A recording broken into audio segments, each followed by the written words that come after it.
Bienvenue dans ce premier épisode sur les condamnations qui ont marqué la carrière d'Éric Zemmour entre 2011 et 2022. Durant cette période, Éric Zemmour a fait l'objet de plusieurs condamnations par la justice française pour provocation à la discrimination raciale, provocation à la haine religieuse envers les musulmans et provocation à la haine raciale et injures publiques à caractère raciste.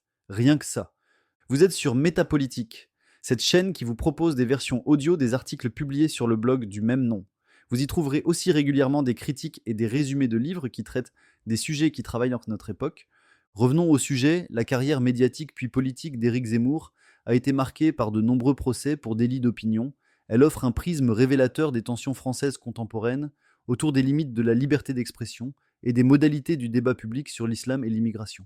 J'ai suivi tous ces épisodes judiciaires, étant à l'époque à la fois amateur des passages télé de Zemmour et lecteur de ses livres depuis Le Premier Sexe en 2006, mais surtout Mélancolie française en 2010, Le Suicide français en 2014, Destin français en 2018 et La France n'a pas dit son dernier mot en 2021. En aparté, il aurait pu faire un effort sur les titres. Tous se ressemblent, et force est de constater que sa production s'inscrit dans une continuité telle qu'il est difficile, avec le recul, de distinguer précisément les thèses et les démonstrations propres à chaque ouvrage. Ce premier épisode porte sur une affaire précise, une interview télé. Le 6 septembre 2016, Éric Zemmour est invité sur le plateau de C'est à vous sur France 5 pour promouvoir son ouvrage Un quinquennat pour rien, qui est en fait un recueil des chroniques diffusées à la radio entre 2013 et 2016, précédé d'un essai politique sur la bataille civilisationnelle à mener contre l'islam.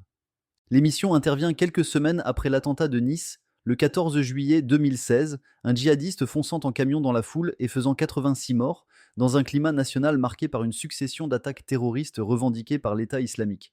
Zemmour fait face à 6 interlocuteurs, dont Anne-Sophie Lapix, présentatrice de l'émission, Patrick Cohen et Pierre Lescure, chroniqueurs, et en invité la journaliste Nadia Remadna et le politologue Thomas Guénolé, tous en bloc contre lui.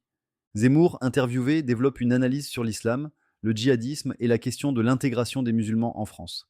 Il exprime des vues critiques et essentialistes sur l'islam, le présentant comme intrinsèquement problématique et incompatible avec la France républicaine.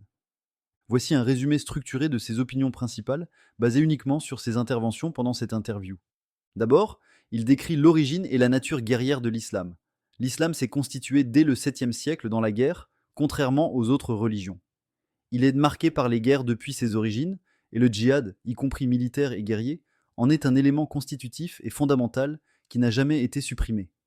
Le terrorisme et le djihadisme ont leur gène dans l'islam, qui est une orthopraxie, une pratique régissant la vie des gens, prosélytes, avec la moitié du Coran étant guerrier.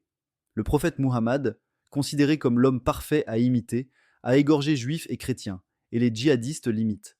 Ensuite, sur l'interprétation des textes, il est interdit d'interpréter le Coran ou de prendre de la distance avec lui depuis le 9e siècle, suite à la victoire des opposants aux Mutazilites, un courant qui voulait intégrer la raison à la foi, comme dans le christianisme. Zemmour souligne qu'un texte non interprété est dangereux. Dans le judaïsme, le Talmud permet la discussion et peut rendre obsolètes certaines injonctions violentes du texte, comme celle contre le peuple Amalek. L'islam lui interdit la liberté d'interprétation, rendant persistantes les appels à tuer les associateurs, juifs et chrétiens. Sur les musulmans et la modération, il déclare qu'il n'existe pas de musulmans modérés. Seulement des bons musulmans, qui appliquent le Coran à la lettre, y compris le djihad, et des mauvais musulmans, qui n'appliquent pas tout, mais le savent. L'islam signifie à la fois paix et soumission, mais la paix n'existe que par soumission à l'islam. Les musulmans pacifiques en France sont en réalité des mauvais musulmans, selon l'islam. Les djihadistes sont vus par tous les musulmans comme des bons musulmans et des soldats de l'islam, même si certains n'osent pas le dire. Sur l'incompatibilité avec la France, Zemmour poursuit que l'islam n'est pas seulement une religion, comme le catholicisme limité à prière, jeûne, pèlerinage, mais un système global qui impose une société collective. La France vit une invasion et une colonisation islamique depuis 30 ans, menant à une conflagration. Les banlieues avec voile et djellaba sont une forme de djihad d'occupation de territoire. Les attentats comme à Nice ou le meurtre du père Hamel font partie d'une guerre de civilisation menée par l'islam. Enfin, sur les solutions proposées, Zemmour déclare que les musulmans, y compris français, doivent choisir entre l'islam et la France en se détachant de leur religion. Ne pas donner de prénom non français pour éviter de perpétuer l'identité islamique, faire le ramadan ou manger halal en privé, chez soi sans l'imposer, par exemple pas de halal dans les cantines. Zemmour défend son diagnostic en accusant ses interlocuteurs de méconnaître l'islam et de faire des amalgames inverses. Il compare l'islam au communisme où des communistes pacifiques existaient malgré les camps d'extermination pour dissidents. Il rejette les comparaisons avec la violence biblique contextualisée ou d'autres religions et insiste sur le prosélytisme islamique comme différence clé. Passons maintenant à la façon dont la journaliste a poussé Zemmour dans ses retranchements pour obtenir une formule explosive. En écoutant cette interview, on remarque que la formule qui sera reprochée à Zemmour est une réponse qui fait suite à une question préparée d'Anne-Sophie Lapix, qu'elle pose de manière insistante et répétée, celle des solutions concrètes face au diagnostic sombre posé par Zemmour sur l'islam et la présence musulmane en France. Elle répétera 4 fois. Que fait-on? On interdit l'islam alors que ce sujet n'est pas abordé dans son livre. Cette insistance vise clairement à pousser Zemmour à formuler des propositions pratiques en le plaçant face à l'absurdité apparente ou aux implications extrêmes de son diagnostic sur l'islam. Interdiction, expulsion, apartheid, etc. Le piège fonctionne dans le sens où Zemmour finit par répondre plus précisément. Il parle d'une invasion et colonisation islamique, puis propose de donner le choix entre l'islam et la France, une formule qui implique un détachement de pratiques visibles de l'islam, comme prénom non français, voile, halal, etc., pour préserver l'identité française. C'est la phrase exacte sur le choix entre l'islam et la France qui a valu à Zemmour une condamnation pour provocation à la discrimination religieuse, confirmée par la Cour de cassation en 2019, puis validée par la Cour européenne des droits de l'homme en 2022, les juges estimant qu'elle contenait un appel implicite au rejet et à l'exclusion de la communauté musulmane. L'interview, présentée après coup comme la nouvelle attaque de Zemmour par l'émission elle-même, illustre bien la stratégie classique des plateaux télé: confronter l'invité polémique à des questions pièges pour le faire sortir de sa zone de confort rhétorique et obtenir des déclarations plus radicales, souvent exploitées ensuite médiatiquement et dans ce cas judiciairement. En ce qui concerne la procédure judiciaire, l'association Euro-Palestine dépose plainte. On se demande ce qu'une association militant pour la reconnaissance des droits du peuple palestinien vient faire là-dedans. À noter, détail cocasse, que cette organisation a été créée par une juive, au patronyme rappelant fortement celui d'Éric Zemmour, Olivia Zemmour. Le 3 mai 2018, la Cour d'appel de Paris condamne Éric Zemmour pour provocation à la haine religieuse à 5 000 € d'amende, 1 euro de dommages et intérêts à l'association plaignante et 3 000 € au titre des frais de justice. La Cour estime que les propos visent les musulmans dans leur globalité et constituent une exhortation implicite à la discrimination. Le caractère implicite de cette exhortation mérite attention. La condamnation repose sur une interprétation des effets potentiels du discours plutôt que sur un appel explicite à discriminer. Le 17 septembre 2019, la Cour de cassation rejette le pourvoi de Zemmour, confirmant la qualification d'un appel à la discrimination, retenu par les juges d'appel. Zemmour saisit alors la Cour européenne des droits de l'homme, invoquant une violation de l'article 10 de la Convention européenne sur la liberté d'expression. Son avocat, maître Antoine Beauquier, soutient également une atteinte au droit à un procès équitable.